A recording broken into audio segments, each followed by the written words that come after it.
Ahora veremos lo que es el concepto de medición. Y para eso vamos a empezar con establecer con lo que es medir. ¿Qué es medir? Y bueno, medir es un proceso básico en todas las ciencias que básicamente, vaya la redundancia, consiste en comparar un patrón previamente establecido, o sea, por medio de experimentación obviamente, con un objeto o un fenómeno cuya magnitud física es la que se pretende medir. Entonces prácticamente es comparar ese patrón ya establecido con la magnitud que queremos medir nosotros.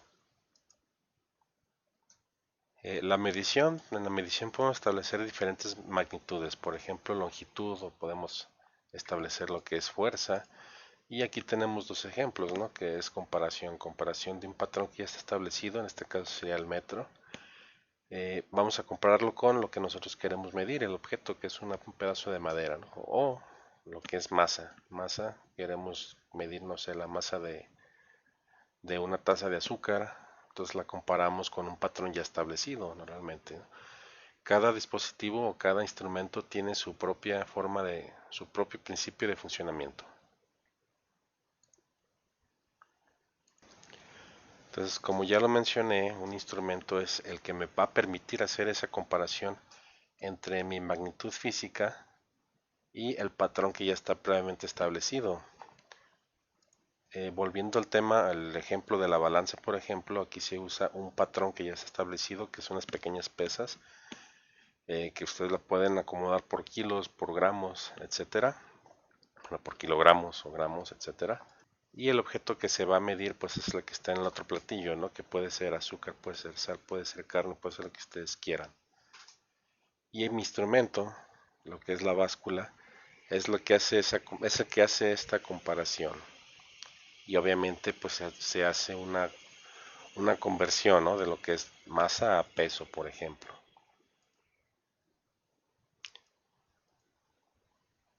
Y bueno, existe una gran cantidad de instrumentos, entre ellos se puede mencionar, por ejemplo, para lo que es la medición de masa, lo que es la báscula. Para medir alguna propiedad de la electricidad tenemos el ohmmetro, voltímetro, bueno, el multímetro que puede medir ohms, puede medir voltios, corriente, el amperímetro, por ejemplo. Para medir el tiempo, pues tenemos lo que es el calendario, el reloj, en este caso, cronómetros. Hay un reloj que es muy preciso, que es el reloj atómico, así que se utiliza, tiene varias aplicaciones. E incluso pueden medir distancia con ese reloj atómico.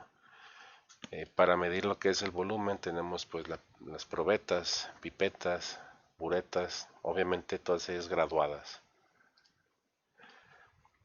También tenemos, por ejemplo, para medir presión, un barómetro o manómetros también, como el que está aquí en la imagen, en la izquierda.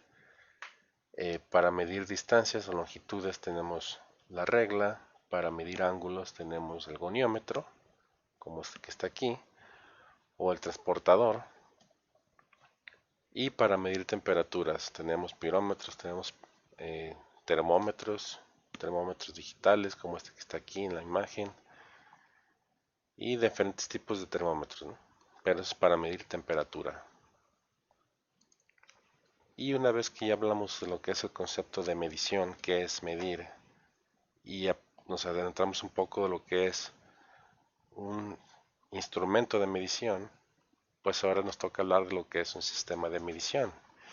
En sí el sistema cuando hablamos de un sistema de medición o un sistema en general, un sistema sería un conjunto de operaciones.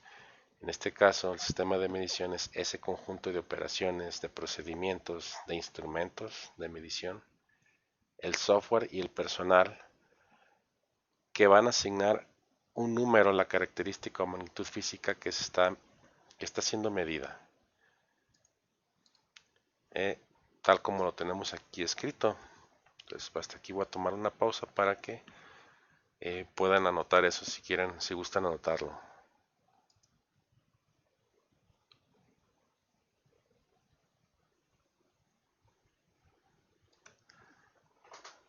Y bueno, ya lo mencioné antes, eh, que las ciencias básicas se se auxilian mucho de las mediciones. Ellos constantemente hacen mediciones.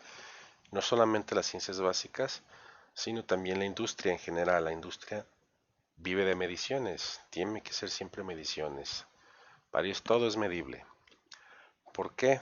Porque un sistema de medición es una herramienta para mí básica en la mejora de procesos. O sea, constantemente en un proceso de producción, por ejemplo, yo tengo que estar haciendo mediciones. Eh, con esas mediciones yo puedo tomar decisiones y con esas decisiones yo puedo mejorar mis procesos y mis servicios al final, ¿no? Entonces, estos procesos de medición tienen que estar bien planteados, tiene que saberse cuál es el problema y cómo se va a resolver ese problema. ¿Qué es lo que voy a medir para solucionar esos problemas, ¿no? No tienen que ser complejos, demasiado complejos, casi nada más ir al grano. O sea, mi problema es este, voy a resolver este haciendo esta medición y se acabó. ¿Por qué? Porque esto puede, entre más complejo sea mi sistema de medición, puede requerir de más tiempo, más personal, más costos y al final pues se hace, eh, todo eso es innecesario. Eh, Obviamente también la cantidad de datos o de variables o indicadores que yo quiero medir tiene que ser mínima. O sea, si mi sistema de medición tiene que enfocarse al mínimo de indicadores que yo voy a medir o al mínimo de variables. Y bueno, todo eso que acabo de decir pues se encuentra en esta diapositiva, ¿no? Igual una pequeña pausa para que ustedes puedan anotar o puedan leer lo que está en esa diapositiva.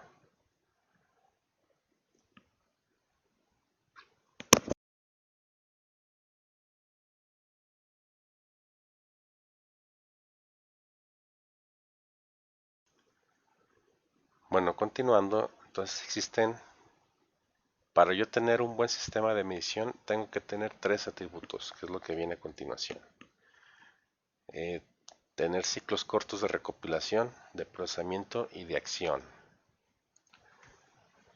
Esto quiere decir que no debemos de esperar a que pase, a que transcurra un tiempo muy largo entre una medición y otra. ¿Por qué? Porque al pasar ese tiempo muy largo, pues las mediciones ya se vuelven irrelevantes, a mí ya no me sirven. Eh, y más estamos hablando, por ejemplo, del clima. Si yo hago un muestreo ahorita en este momento del estado del tiempo y lo vuelvo a hacer o vuelvo a hacer otro muestreo 5 o 6 meses después, pues ya no me sirve porque en ese transcurso ya pasaron demasiadas cosas. Tampoco tengo que hacer demasiados muestreos, o sea, no es necesario que vaya haciendo un muestreo cada segundo. ¿Por qué? Porque pues en un día a veces no varía tanto el clima, imagínense en un segundo, ¿no? Pero sí, no tienen que dejar que transcurra demasiado tiempo entre una muestra y otra, o entre una medición y otra, porque se van a volver irrelevantes. Eh, el segundo, el segundo tributo son los indicadores deben estar definidos, tienen que estar exactamente bien definidos para medir los objetivos. Y esto es lo que les mencionaba, debemos de ir al grano, o sea, nuestros datos tienen que responder justo a lo que necesitamos saber en ese momento. Y obviamente en cuanto menos información que no nos interesa tengamos, eh, nuestros instrumentos y nuestras acciones al final van a ser más eficientes, ¿no? Si tenemos información de más, esta va a ser, en lugar de ayudarnos, nos va a distraer, nos va a confundir nada más. Y por último, diseñar el sistema de medición para recibir información y después transformarla en mejoras. Y, bueno, este atributo es muy importante, este debe ser más importante. ¿Por qué? Porque muchas veces medimos, pero hasta ahí se queda la medición. O sea, nosotros agarramos nuestro instrumento, hacemos una medición, eh, obtenemos información muy útil sobre X cosa, pero al final del día esa nada más la anotamos en una bitácora, la guardamos y jamás la volvemos a sacar. Entonces no se convierte en una acción, no mejoramos el proceso.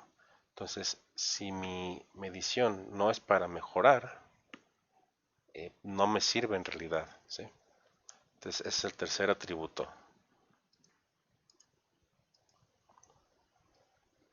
Bueno, ahora vamos a una pregunta que es muy importante. ¿Por qué estudiar los sistemas de medición? Y esto es básicamente una obsesión que tiene el ser humano por siempre eh, tener los sistemas más exactos, ¿no? Para hacer sus mediciones. A medida que mis sistemas van creciendo en exactitud y en precisión, pues eso también implica que yo tengo que hacer constantemente una calibración. ¿Sí? Entonces por esto es muy importante lo que son los sistemas de medición. Y bueno, no es tanto también obsesión. Por ejemplo, el pedir un Uber, ¿no? Eh, Muchas veces, bueno, estoy seguro que les daría coraje si ustedes piden un Uber y los manda, el Uber los espera 2 cuadras atrás, perdón, o adelante, donde sea, porque ahí le marcó el GPS, entonces el GPS no es muy preciso que digamos. Entonces no es tanto que sea una obsesión del ser humano, sino que sí queremos que las cosas sean precisas, ¿no? Y entre más precisas, mejor. Entonces queremos que ese carro, que el GPS los mande justo a un lado de nosotros, ¿no? Para no caminar tanto y no estar buscando en ninguna parte, incluso por cuestiones de seguridad. Pero toda esta precisión requiere de calibración, entonces constantemente tienen que estar ustedes calibrando sus sistemas. Entonces es otra parte importante de lo que es la medición, la calibración, que incluso hay carreras que se hacen a partir de pura calibración, ¿no? Ustedes pueden poner un negocio de calibración nada más. Y bueno, como ustedes van a estar escuchando sobre mediciones durante tal vez toda la carrera y toda su vida, necesitan algo pues necesitan los patrones que ya están establecidos para poder hacer sus comparaciones y sus mediciones. ¿Cuáles son esos patrones? Pues uno de ellos es el Sistema Internacional de Unidades. Este nada más es un sistema de patrones. Existen varios, no es el único. Este es un sistema que ya está normalizado y que parte de unidades básicas para medir pues casi lo que ustedes quieran, bueno, lo que ustedes quieran, parte de unidades básicas y de estas se derivan otras unidades a través de múltiplos y submúltiplos, ¿no? Este sistema pues se actualiza constantemente a través de estándares que deben de estar publicados y es el que más se utiliza a nivel mundial, ¿no? En general. Digo, no todos lo utilizan. Hay algunos países que tienen sus propios sistemas o algunas regiones que tienen sus propios sistemas de medición, de unidades, perdón. Pero es el que el más difundido y que más se utiliza actualmente. Este contiene algunas unidades básicas como lo que es la longitud, que su unidad base es el metro y este es su símbolo, ¿no? La M. Lo que es la masa, su unidad base es el gramo y su símbolo es la G. Eh, Algunas veces lo pueden encontrar como kilogramos su unidad base, pero no es el gramo, el kilogramo es un múltiplo nada más. El tiempo, su unidad base es el segundo.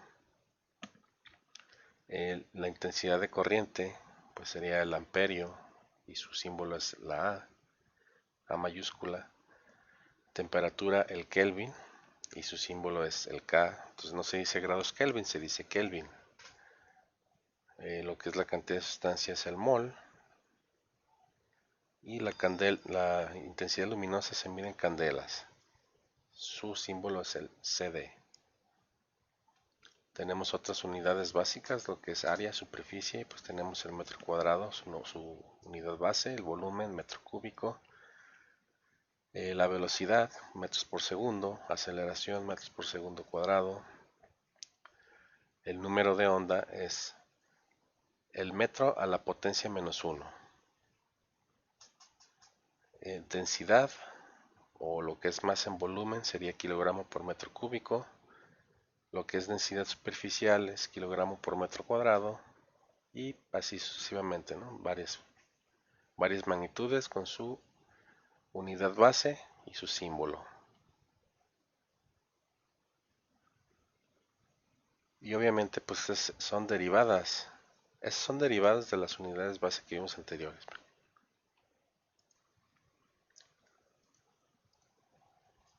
Seguimos con lo que son múltiplos. Múltiplos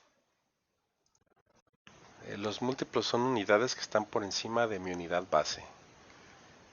Por el contrario, los submúltiplos son los que están por debajo de mi unidad base. Si estamos hablando, por ejemplo, del metro, sus múltiplos serían el decámetro, que es el primer factor que tenemos aquí, el hectómetro, que son 100 metros, o 1 metro por 10 a la 2, y este es el prefijo, ¿no?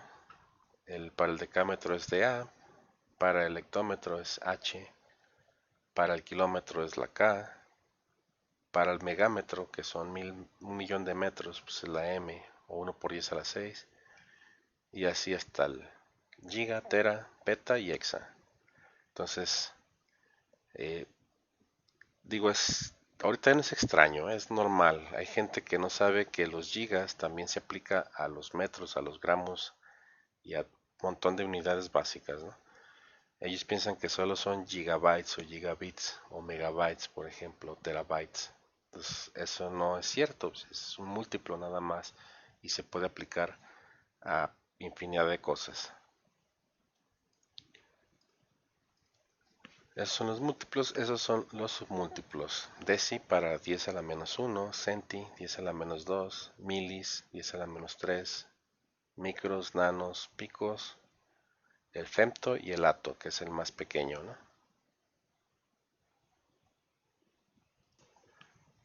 Bueno, ya casi por terminar, vamos a definir lo que es un patrón de medida y bueno, aquí yo encontré una definición que está un poco larga.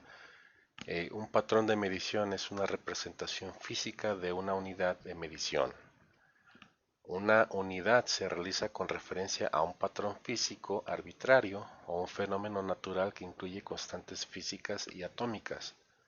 Por ejemplo, la unidad fundamental de masa en el sistema internacional es el kilogramo, es lo que les acabo de comentar, ¿no? Por lo tanto, un patrón de medidas es el hecho aislado y conocido que sirve como fundamento para crear una unidad de medir magnitudes.